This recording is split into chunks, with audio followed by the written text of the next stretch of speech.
Alright, we're going to be putting these GMT 800 1999 through 2006 GM half-ton non-towing mirrors onto our 2000 Ford Ranger. Currently equipped with its factory power mirrors.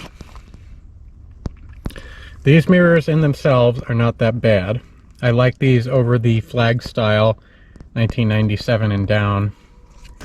Some of the newer trucks had flag style, but most of them had this, what I call 1998 through 05 style mirrors. Some people opt to go for the 2006 through 2011 style Ford Ranger mirrors. I personally think they're a waste of time. They look cubical and they don't really provide enough view for me. So if you're not familiar with Ford Ranger door panels, they are very easy to do. So for our arsenal of tools, and I know it looks intimidating, we have our Ryobi drill. My GoPro doesn't like me holding the camera straight up and down apparently. We have a 6-inch extension with a 1/4-inch drive bit on it. I also have a 6-inch number 2 Phillips bit. Black magic marker. Doesn't really matter if it's black, but just one that shows up good on whatever paint you're doing. 1/4 drive handle. In this case we have a 6mm socket on it. 11mm wrench. 11mm socket, and in this case on a 1/4-inch drive ratchet. Channel locks, medium size. Number 2 flat and a number 2 Phillips. I don't know if that's the right name for the flat.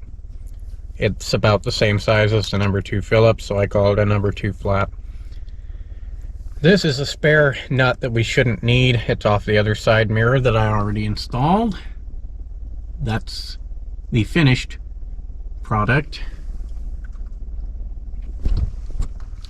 Shouldn't need it. You can use it if you wish. And a magnetic pickup tool. Those are handy, extendable by the way.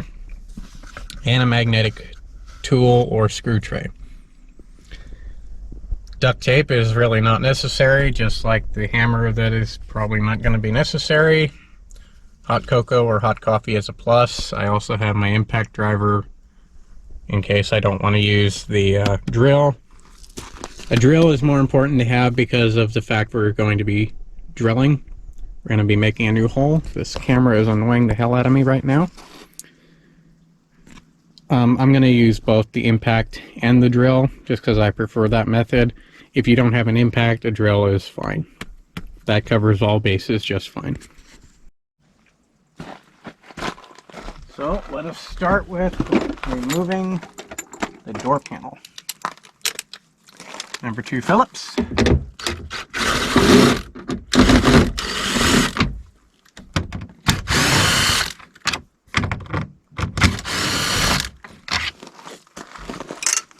Place them on the magnetic tool tray. That should have come off harder, but it didn't. Come on.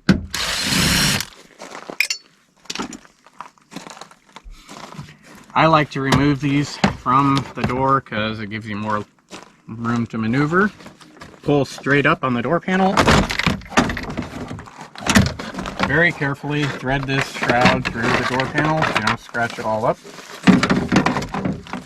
Okay, that's the door panel. And then you have to remove the speaker as well. There's 4 6mm screws.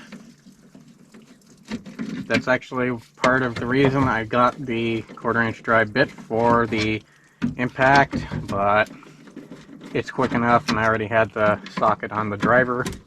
This works fine. Throw it on the tool tray. Move this down out of the way. If you're cool, you can pull the door handle and set this in here and it'll hold it for you.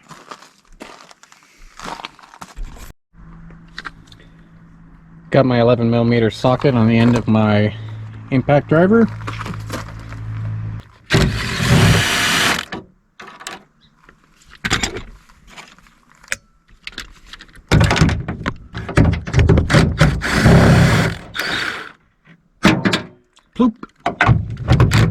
but the mirror is now ready to come out. Find your other nut. And when I get ready to pull the mirror out, this is the connector for the power mirror. I like to pull this out of the door. They just put it in there for buttoning up sake. These are a royal pain in the butt to get apart, so I'm going to show you how to do that easily. So my camera says zoom is unavailable. GoPro is really getting on my nerves lately. Okay, so I hope you can see this good enough. Put the shark fin up and take your flat blade screwdriver, shove it underneath of the clip. This has probably never been taken off, so it's really tight. I might not even be able to do this first shot. Yeah, it worked. Okay, so shove it between the shark fin and the end of the male connector. Now, very carefully, take your channel locks, which I think I forgot to mention, but you more than likely saw. No, I mentioned it.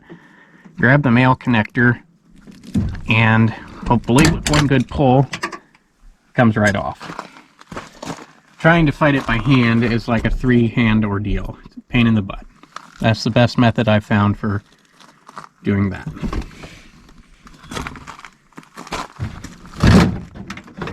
Now, loosen off any, nope, that was it. And there's the mirror. In all of its nasty, moldy glory. Alright, so I'm doing this one by feel because I've done this several times now and I already screwed up the passenger side mirror and had to correct it. So I got plenty of practice now. When we go to put the GMC mirrors on, the upper mounting mold is going to sit against right here. This is where I should have had the silver metallic marker, but that's okay. It's going to basically sit tight against this part of the hole. The bottom mounting screw, the inner bottom mounting screw, I should say, is going to land somewhere right in here, about 5/8 of an inch below the bottom of this factory mounting hole. The center of the screw should be about 1/8 of an inch above this body seam.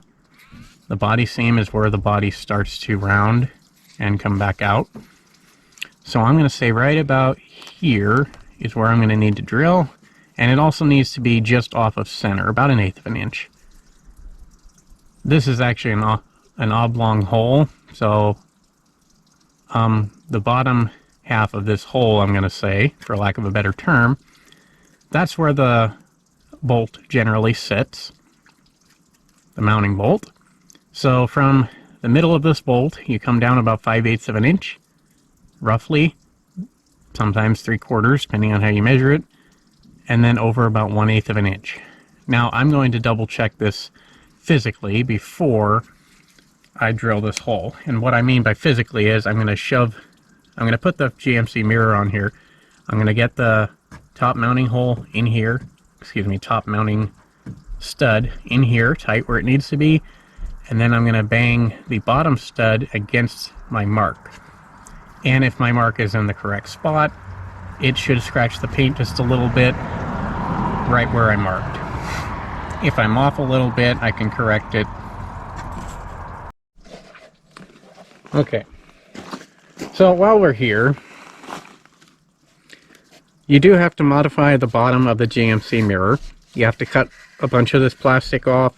You have to come up about 1.5 inches around the bend and grind some of this plastic off. You do need to cut away a bunch of this aluminum base. Not all of it, but just keep grinding on it until you've cut away enough that it doesn't hit on the body all the way along this base, because that's mostly where it's going to be hitting. The other thing I've done is you can see the third mounting bolt that these come with, third mounting stud, I removed it because that would entail drilling a third hole over here. These mirrors weigh essentially nothing compared to a GMC tow mirror, which is another 3 inches longer and heavier and bulkier. So I didn't find the need to do that. So I removed it. It was like a 12 millimeter, I think. And these were already mounted on my Mazda B-4000, which has the same door frame as this. It's a 1999. The reason I'm putting these mirrors in particular on this truck is because this is for my dad. And I actually put 3/4 ton style towing mirrors on my Mazda, which I might do a video for them later. They're not really worth it. I wish I'd have just kept these, to be perfectly honest with you. That's why I'm doing this video first. So without further ado, here's the top stud. I'm going to hold it tight against right here. And this bottom stud should hit right about here where I marked it with the magic marker.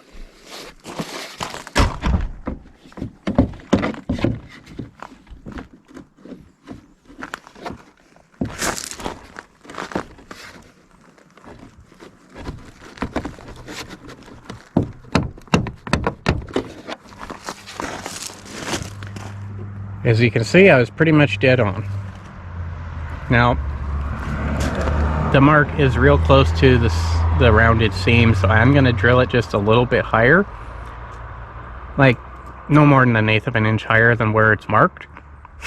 But I'm going to be using this 1/2 inch step bit, so if I do need to move it down or sideways just a little bit, I can just drill in a little bit further with this step bit.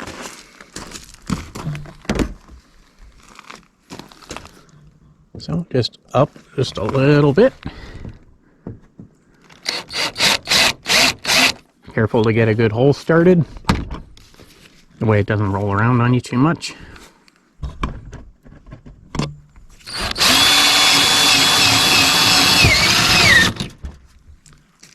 And I'll go just a little bigger. That's more than big enough. Careful when pushing away metal shavings, it'll dig into your finger.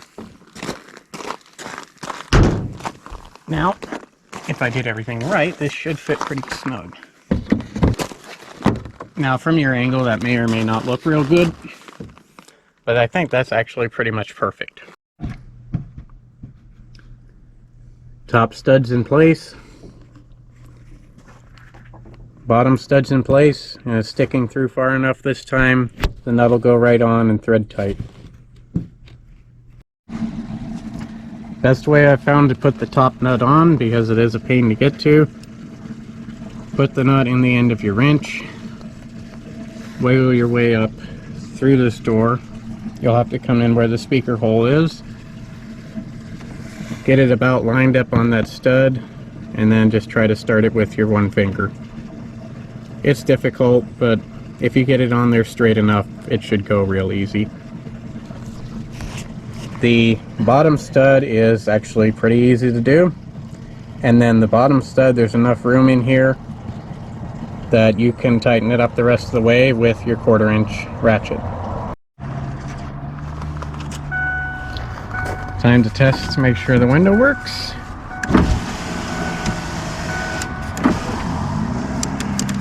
Uh-oh, too tight.